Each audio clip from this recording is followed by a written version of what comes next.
So we want to welcome our guest, Desirae Endres. Desirae is a mom to two, wife, former teacher, host of the Minimalist podcast, and author of Simple Morning Lists, which we're so excited to dive into.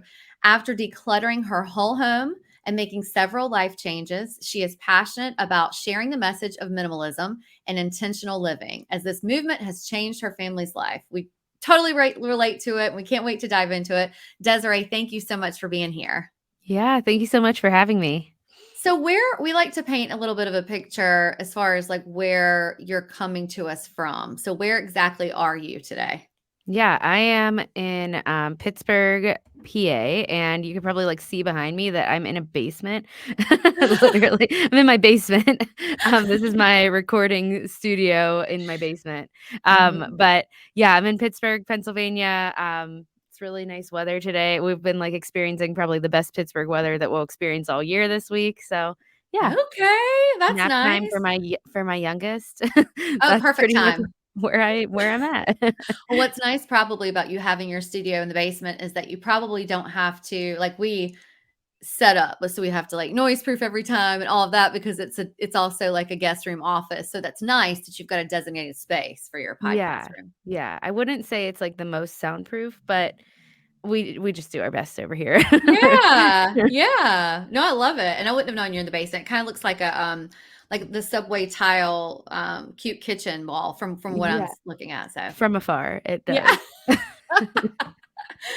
Well, we're really excited. My husband, and his family are originally from, Pennsylvania, kind of outside of Philadelphia, so, we have some Pennsylvania ties, so, yeah. Awesome. Well, okay, so we talked about before we got on here that we found you and we're really excited about your simple morning list. We're definitely going to get into that. We're big believers in morning routines and how it really sets the tone for your whole day. But we're also really excited to talk to you about how it also coincides with you have a minimalist journey and decluttering and intentional living. And I'm always really curious because it just seems like people have this either a switch or there's a major life event or there's something that goes into their mindset where they're like, this is the lifestyle that I need, that's better quality and all of that. So I would love to know if there was a pivotal moment or experience that led you to a minimalist lifestyle and your intentional living journey. Yeah, there was a pivotal moment that happened, and it's funny because every time I tell it, I'm like, it's not really exciting. I was just sitting at my house and trying to pass time before my husband got home. He is a wrestling coach, so during that season, he's gone for a lot of the day, and I was a new mom at the time too, so I was just really, trying to survive the day and pass the time, and I put on the minimalism documentary. It just kinda caught my eye on Mhm. Netflix. This is back in, 2000 early 2018, and that was the first time I had really heard that word and, figured out what it actually meant and cared, I guess, Yeah, yeah. to learn what it meant, and, it was so opposite of how I was. I loved shopping ever since I ever had a first job, babysitting in 7th grade. I would spend all my money shopping for clothes at the mall, right away, as soon as I earned it, and so it was just such a different mindset, and it was also, even though it wasn't this, exciting moment that happened, it was really the time I needed to hear it and the time I needed to discover it because I was a new mom. I was overwhelmed as that season of life is overwhelming to transition into parenthood. And more than anything, I wanted to get to stay home with my daughter and I was teaching and teaching from the beginning was just a very stressful job for me. So Mhm. becoming a mom, I didn't want to be a mom and a teacher. It just wasn't going to work for me personally. And I didn't know how that was possible. And seeing how different people lived with minimalism, for some reason, it kind of put this glimmer of hope in me that having the life that I wanted and focusing on the things that mattered most to me was going to be possible. And Mm. it went from there basically. Okay. What's interesting is that I mean, we sort of had like, some emotional stuff that took us down that path, but that same documentary is sort of what also spawned us to be like, that I don't know. It's just like something is I almost think it's either going to click with you or it's not. And Yeah. I think it definitely clicked with us and made us realize, it's not one of those things that makes you think it's all sunshine and rainbows. It's just sort of, I don't know, it's just something inspiring. And I think almost when that thing does click with you, if you're the person who aligns with that lifestyle, it's almost like, okay, like you just go in. I feel like, were you someone who immediately started decluttering, or was it a transition into it? Yeah, it's funny because my husband and I are opposites. Like, I'm kind of a messy person and he is neat and tidy, and so it was nice to watch it together because I actually paused it once I started watching it and waited till he got home because I was like, "He's Yeah. gonna like this. It's gonna fit with his mindset." And it was nice to have, like, this common goal, even coming from 2 different personality types and 2 different, like, Mm. probably brain types and everything, but, we we really I think that day started we just decluttered our pantry, which is, something that everyone really needs to do, minimalism or not, because Yeah. eventually you have to, like, consume the food and buy the new food. You can't fit everything into the pantry all the time. So we just did that, and then from there, it happened to be right near we were both teachers at the time, right around our spring break, and we had a week-long spring break. So we really, like, we dove in and we had I don't know how old my daughter was, maybe like 9 months old or a little bit younger than that even, I think, and, we, like, would take this little, baby playpen with us in every room that we were in and just go at it and declutter, and it Wow. that was just, like, the first phase because soon after we decided to move, and then we really decluttered again because we left a lot of things, Mm. not left it behind in the house, but, donated and Yeah. did not bring it with us. Yeah, and I almost think, like with us too, it was a big transition. But every time we've even moved or just lifestyle changes, I feel like we declutter even more, even more, even more. It's like enough Yeah, time goes by and you realize I didn't need that either. I didn't need that either. So it's almost a good thing. And yeah, there are sometimes things that we try to declutter once a quarter, really big decluttering because things trickle in, and you're just like, how did that get here? So for two reasons, it's that, and then you also realize you just don't need things that you felt right. like you did. Yeah, So we've had several people on the podcast who we, align with, and we see, oh, they're minimalists, or they live a minimalist lifestyle, and we'll have people on who are like, well, I don't think I'm a minimalist. Just like I thought that they were. And so I think there's a lot of different ways that people define minimalism, and have a philosophy about it. Sometimes people think it's a way of architecture, and which it is, but the way it's sort of evolved over time, and sometimes it can be sort of a trendy, catchy word. But what would you like in your lifestyle? What do you consider minimalism? Like, how would you define it? yeah, it's funny because, like, sometimes I go back and forth with saying, like, I'm not really a minimalist. I just, minimalism is just a tool that I use. And then I had someone on my podcast a while back that said, like, you minimalism is what you make it. So, like, she said, I call myself a minimalist even though you might walk into my house and not think so. So I love that I love this question because it is true. It's different for everyone. And for me, like, I define minimalism as basically a tool that can help you find space for things that matter. And that's kind of like the whole premise and the philosophy of minimalism for me. And while it is about stuff and having less stuff and having a new mindset around stuff, um, that stuff isn't what brings you happiness. The acquiring stuff is not what is the definition of success, the bigger home, the fancier car, whatever.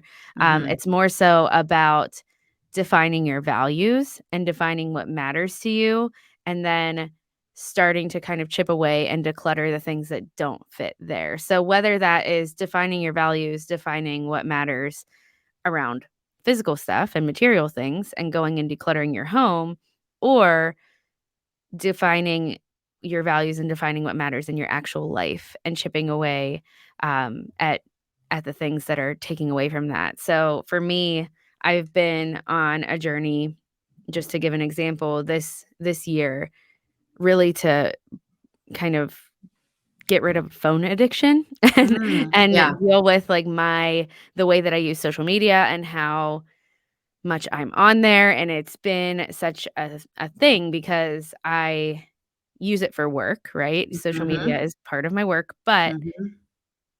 what matters most to me in this season, I'm home with my girls, I'm homeschooling my oldest, and what matters most to me is that I'm present with them. So I've just Mhm. trying to find a way to figure out what that looks like, and that is minimalism for me. That is using minimalism to really chip away at the distractions that are taking away from what matters. And luckily, once we started homeschooling, I didn't really have the space.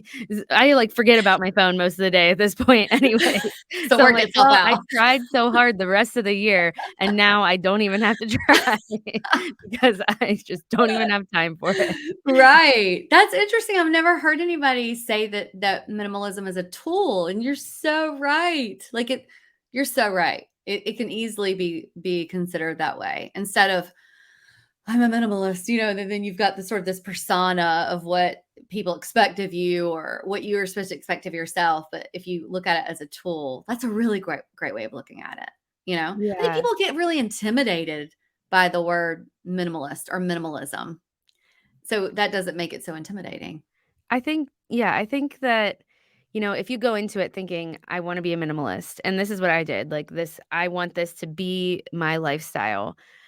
I quickly learned that parts of it weren't going to work for me in that season when I was first going into it, and parts of it defined by who, really. It's just like Mhm. there might be a dictionary definition of it, and then there is, how one person who's sharing about it is living and what the other person is sharing of their home, and it's just, there might be common principles amongst most people who practice minimalism, but when it comes down to it, when I was going into it with the mindset of like, I am trying to become a minimalist, it just didn't work for me. It just felt frustrating.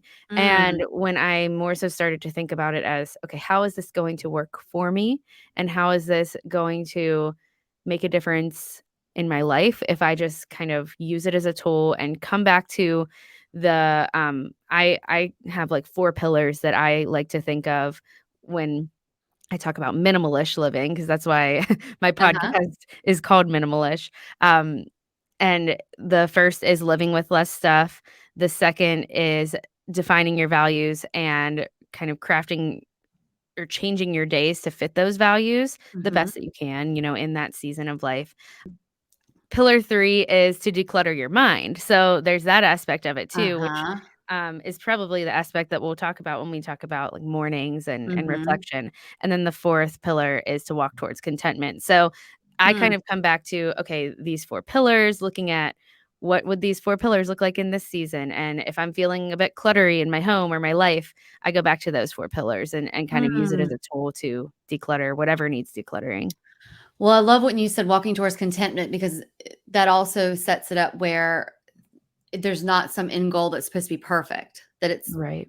just be content. And sometimes that's so underrated is just content. It's like the whole thing of everybody's trying to be happy. Like, what is happiness? It's like sometimes contentment is really the goal. So I love that you end with that. Like that's the fourth one. That's Yeah. great. Yeah. Okay, so I know that you have this journey about how you moved states, no job, you downsized, all that's so relatable to us because we did the same thing. But I would love to know about that decision-making process and how you decided you were going to go ahead and jump because, the rest of the world, not everybody, but a lot of the world, I think, sees folks who make decisions like that. I'm speaking from experience as that's quote unquote crazy or, it's definitely the path less traveled. So what led to that and sort of what was going on with making you guys decide that you were just going to do it? Yeah. So we had the reason we wanted to move was that we when we first got married, we moved away from family. We are both from the same area in Pittsburgh. Not the same exact area, but, like, Pittsburgh in general. Mhm. So our families are around the same areas, and we moved away because we wanted to find teaching jobs, and at the time, it was really hard to find teaching jobs in Western PA, so we moved and, um, we found our teaching jobs in Charlottesville, Virginia, which is a really nice area to live. It's beautiful, but we are especially me, I'm very close to my family, and that was really hard for me.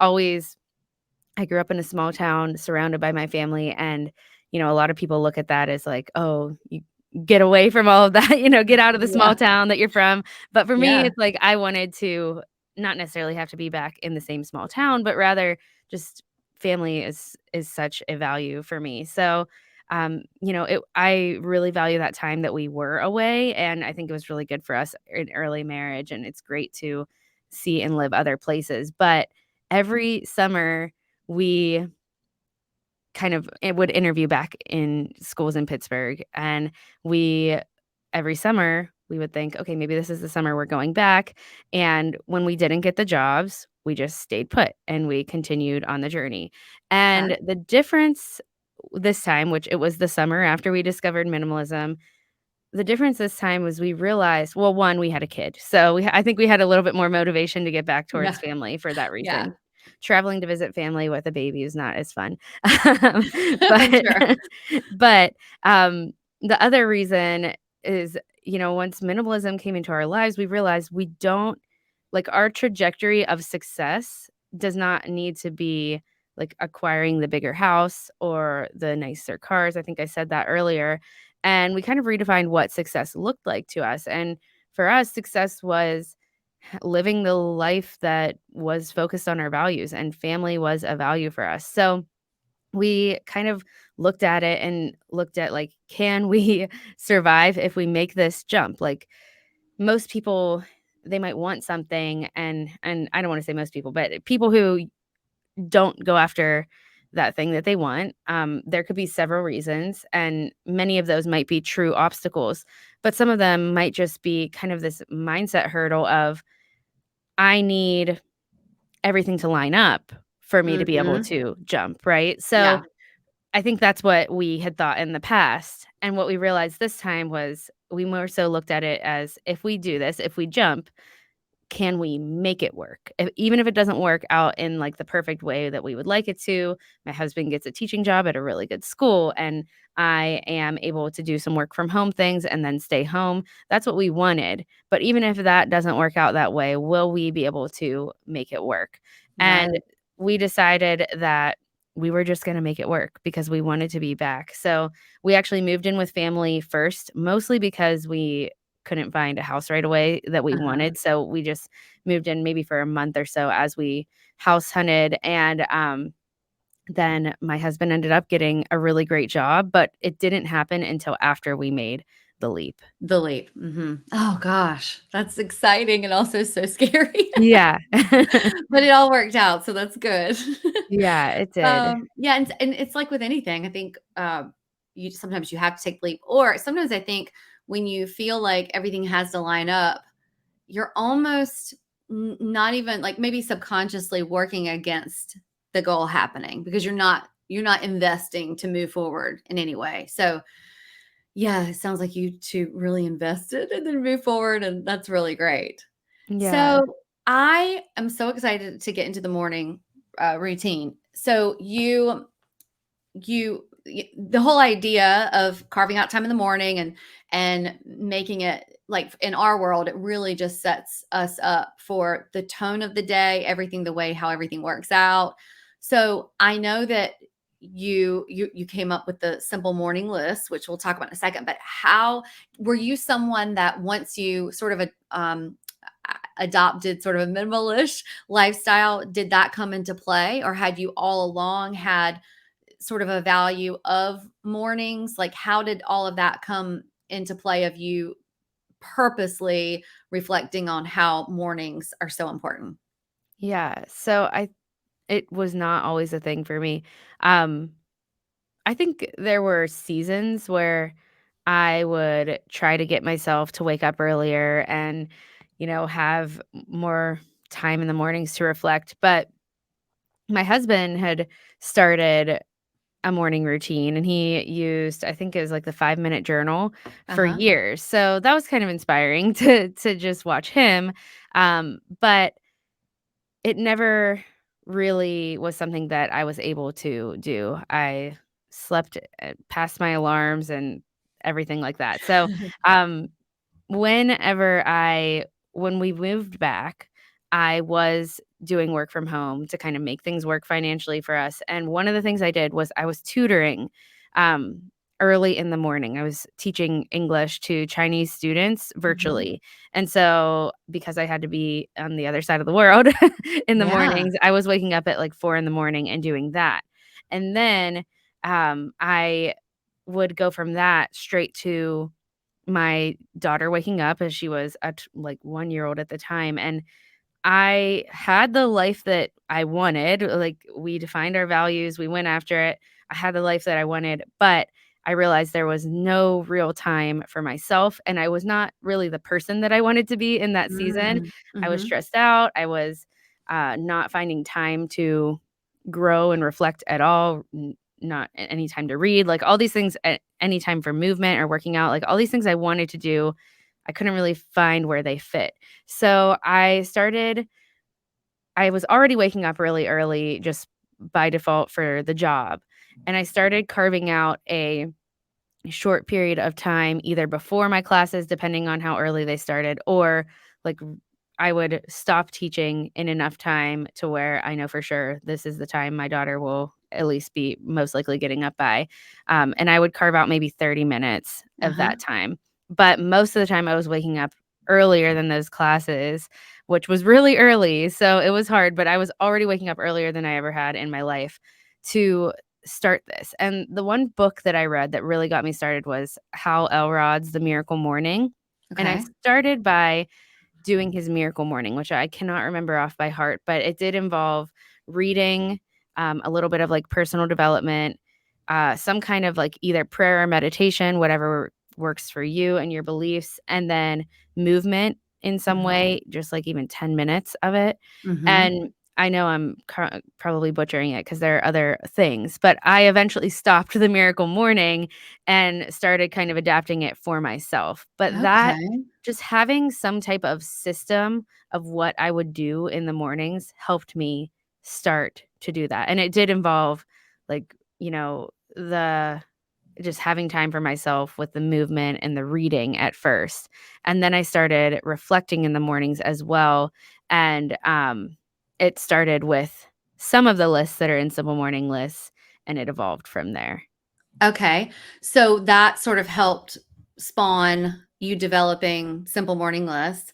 Yeah. Okay, so let's talk about that. So simple morning list provides a structure for people to go ahead and engage in intentional morning routine of because sometimes people just get overwhelmed with, well, what am I supposed to do? Okay, I'll get up early, what am I supposed to do? And so can you share how the journal of course has influenced your days? It sounds like we kind of know that, but how, when you developed it, how did you figure, okay, let me develop this so that it is helping other people with their morning routines? Yeah, so whenever I started making these like lists in the morning and reflecting via these lists, I felt like just like the Miracle Morning had kind of influenced me to start, um, I wanted to share what these lists were and I wanted to provide a structure for people to be able to journal through them.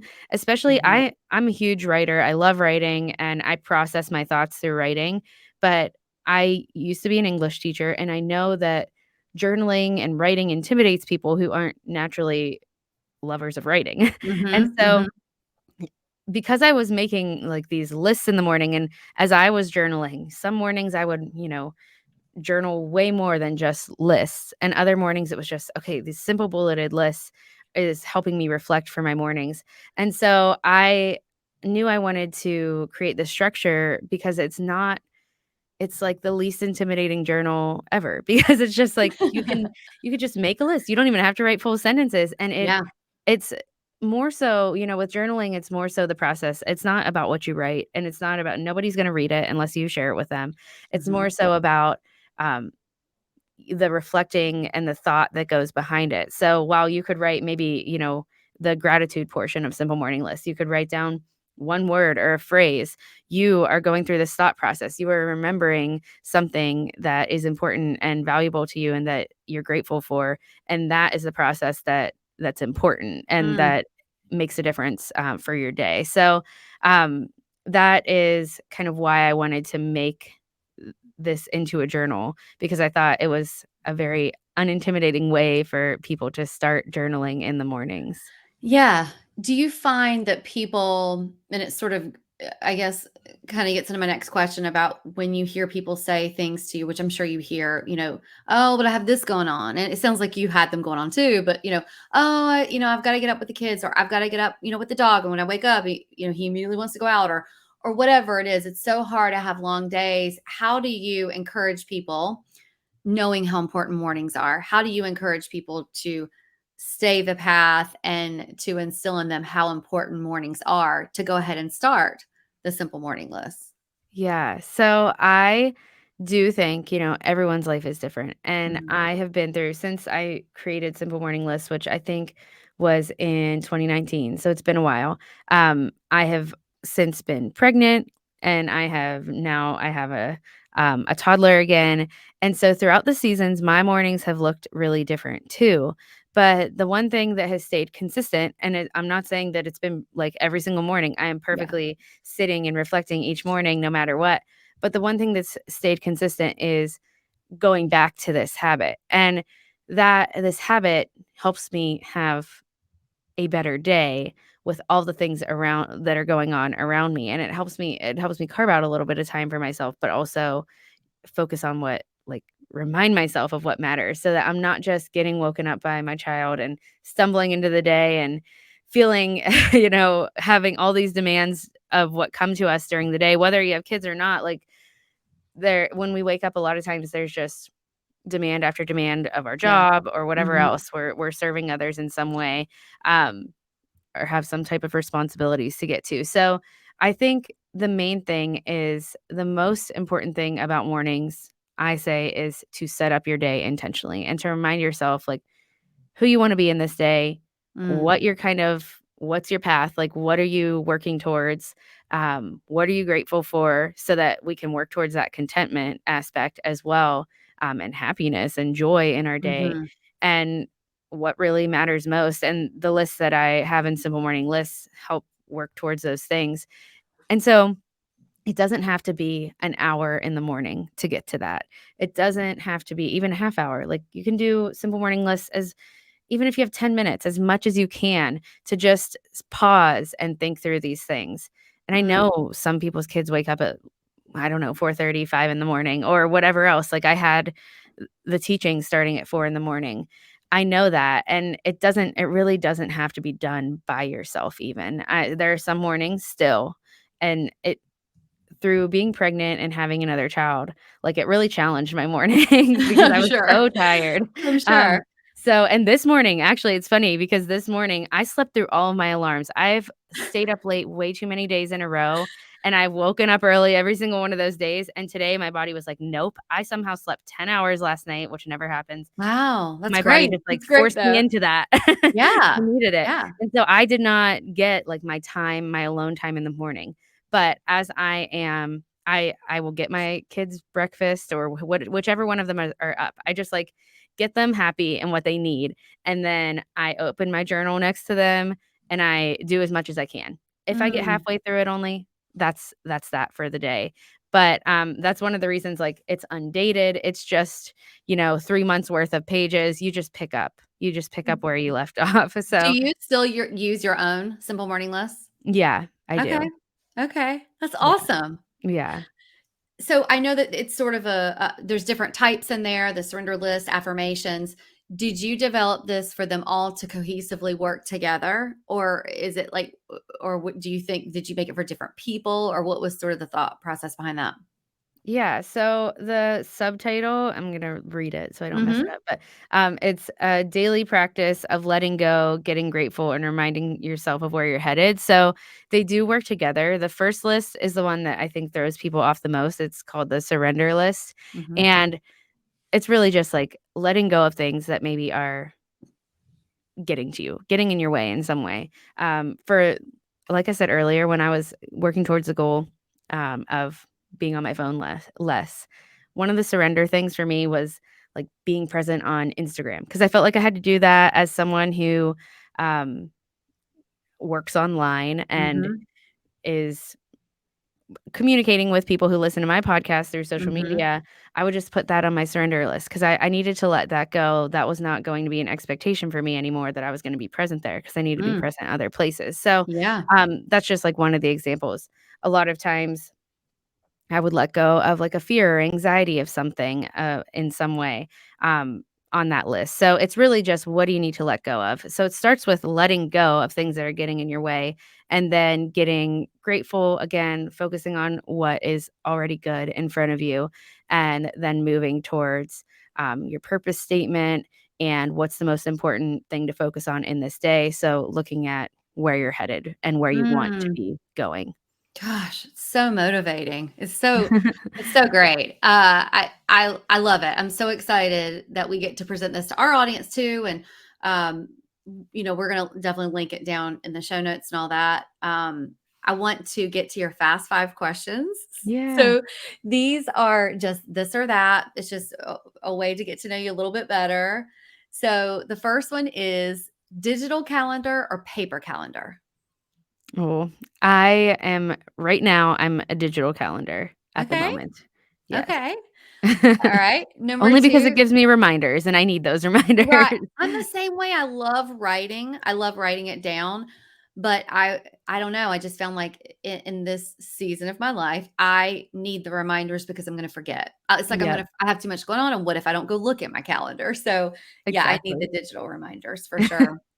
Okay, number 2, sunrise or sunset.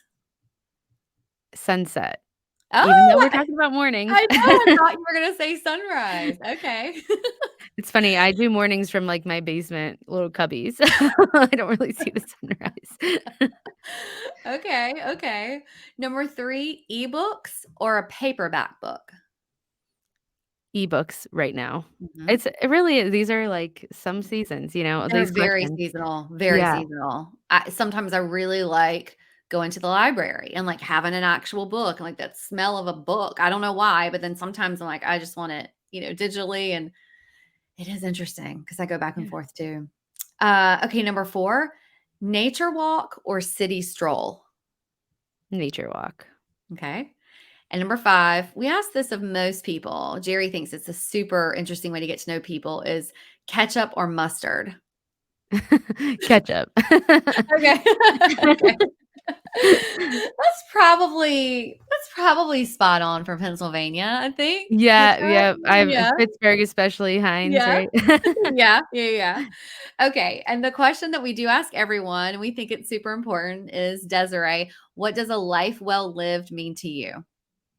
So, kind of going back, to what I was saying earlier, a life well lived for me is a life where I am coming back to my values and regularly and making sure that my days are aligned to them as much as possible. So I have, because of that being kind of my definition of success, um, my life has looked so different over the past 5 years. I went back to teaching for a little bit.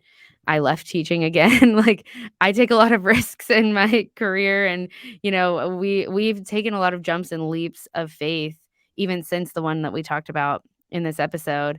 But that is because we continually come back to our values and kind of align our lives to them as much as possible. I love that. I love that so much. I would love it if you could tell our audience where they can find you, where they can find Simple Morning Lists and your podcast and just everything that you have to offer. And we're going to make sure we link it down in the show notes. Yeah, so, you can find me on Instagram. Like I said, I'm not super present there right now, it just doesn't but I am more than any other social media, platform, I'm there at Desirae.Endres, and then, my podcast is where I am consistently the most, that's where I put the most time into my content, and that is just minimal dash ish. You have to have the dash there to find it easily. Um, Sometimes I'm like, "Why did I put that there?" Makes it harder to find. And then, Simple Morning List you can find on, Amazon and also at simplemorninglist.com, but I have to fix the link there because if you go to simplemorninglist.com, you can only find the US version of it, but you can get it Oh, wherever you're at. So, okay. I don't know, Okay. just search it on Amazon, that's the best option if you're Yeah. not in the US, yeah. Okay. Okay. We'll link all of that. Well, gosh, thank you so much for being here. I know a lot of people listen to podcasts in the morning on their commutes or whatever. So hopefully they're listening to this and going, oh my gosh, I need to carve out more time in my mornings and make sure that I utilize Desiree's simple morning list to live more intentionally. And that's all we can hope for. So we're really appreciative of your time today because we know how valuable it is. Yeah, thank you so much for having me on, it's been fun. Thank you.